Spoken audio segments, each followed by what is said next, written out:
Okay, simple summary for this week is about Herbert Hoover and Franklin Roosevelt and how things turned out differently than probably most people expected. Because both of them had greatness, both of them had limitations, both of them had triumph and tragedy. Okay, so to start with Hoover, because he came first in the Oval Office. Hoover was elected in 1928, and he was extremely well qualified to be president. And if you looked at his resume, there were very few people who were better prepared to be president than Herbert Hoover was. And then, of course, nobody knew when he took office that the Great Depression was coming, including him, right? So when the Great Depression began, with the big crash in October, the market crash in October of 1929, I don't know that you could find a single person in America who should have been better at dealing with a crisis like that than Herbert Hoover, because one of the things on his resume was after World War I, he led a great humanitarian effort to make sure that the people of Europe did not starve as a result of this cataclysmic event.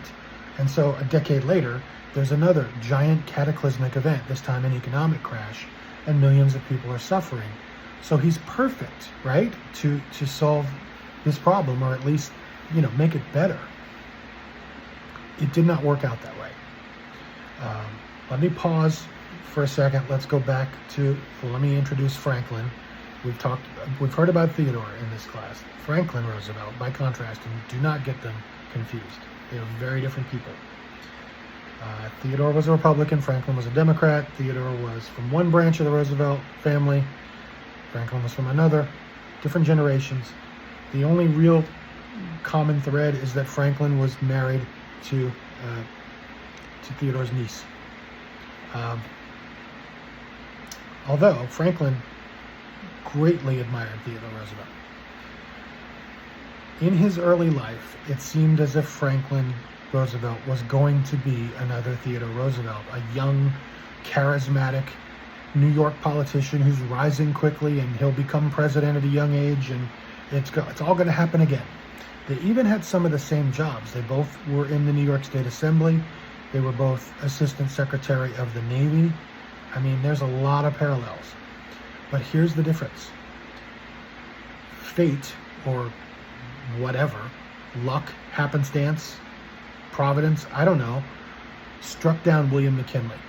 And that's how Theodore Roosevelt became president at the age of 42, back in 1901, right? Remember this? Okay. Whatever those forces are, whether it's providence or fate or luck or whatever, when the next generation came along, the next generation of Roosevelt came along in the form of Franklin, fate struck him down. Because right when he was about to start running for major offices, he actually had already been nominated for vice president in 1920. He was a logical candidate for governor of New York, like his older cousin had been. Pretty obviously, somebody thought of as a future president. Right at that moment, he became seriously ill. He contracted a disease called polio, which we have largely eliminated today, but it killed a lot of people back then. It didn't kill him, but it put him in a wheelchair for the rest of his life, and it took away the use of his legs, and it changed his life, because for years he thought his life was over. Now, he was from a wealthy family. He wasn't destitute because of this. He could afford to rehabilitate himself in the mansion he had inherited from his mother in New York. But just because he was wealthy doesn't mean he didn't suffer. And he had a tough time. And he also caused some problems for himself, because he was married to Eleanor Roosevelt, his wife. How can I put this? Well, I'll just tell you. He had an affair. He had an affair with a woman named Lucy Mercer. And most people believe that it was actually Lucy that Franklin thought of as the love of his life. Now, I'm not here to judge the morality of that. I can't defend it. But I'll just tell you the story. His wife found out about it. She found love letters when she was unpacking his luggage. And they considered a divorce, but eventually they decided to stay together with the understanding that Franklin would never see Lucy again. And so he lost, I don't think we should have too much sympathy for him because of this, but we can try. He lost potentially the love of his life. He had this big drama either way. And then not long afterwards, he's struck down by polio. And so his life might seem to be over, but he makes the big comeback, right? He learns to walk again. Not that he really can, but he learns, he absorbs the pain of taking heavy metal braces and putting them on his legs that lock his legs into place so that he can sort of walk. And they hurt like hell. They cut into your legs, you're bleeding. It's an enormous strain when all you have is your upper body strength and your legs have wasted away to nothing. But that's the inner strength that he found. Prior to his contracting polio, Franklin, it was not clear to anybody, maybe even to him, that he had the kind of strength that Theodore had. But he found it in those years. And I don't think it's too much to say that later on, when he became president at a very dark time in this country's history, it was his strength that carried him and the United States through that crisis, because he had developed that strength through his own suffering. Okay, back to Hoover.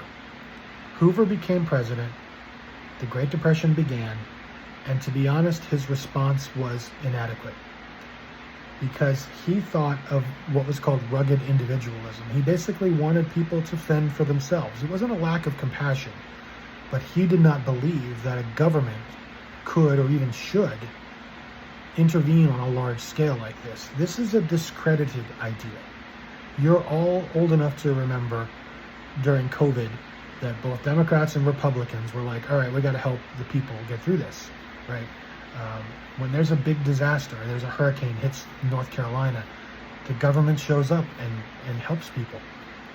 But it was not clear to Hoover, or really to a lot of people in 1929, that the government should do that.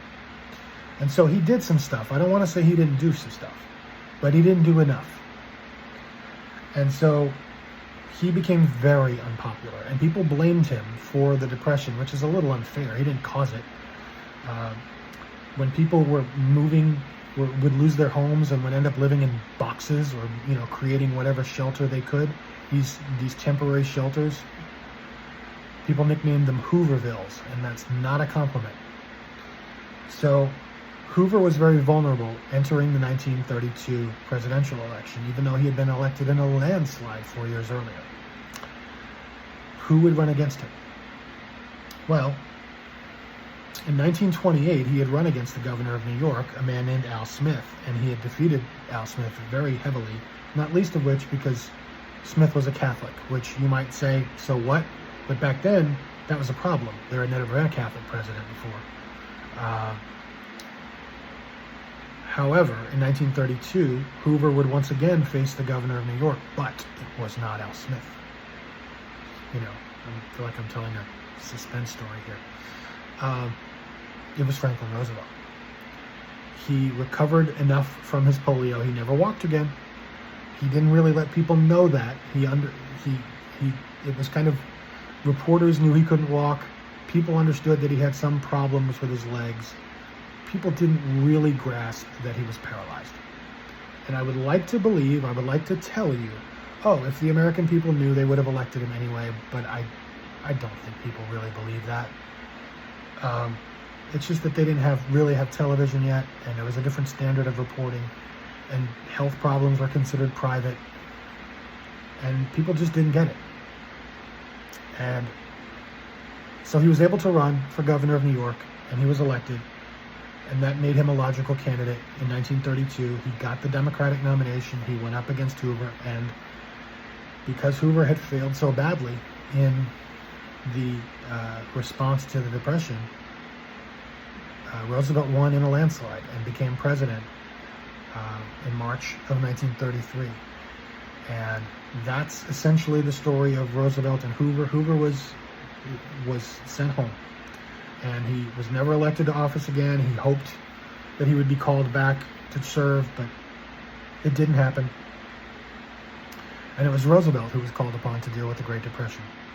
Now, you will read about the policies of the Great Depression in your written lecture. I don't need to go into that. I'm running kind of lengthy on time here, so I'm going to wrap it up. Make sure you write this up in your own words. Make it clear to me that you watched this video. Use the required assignment template with cover page. Include the questions with your answers, and we will go from there. All right.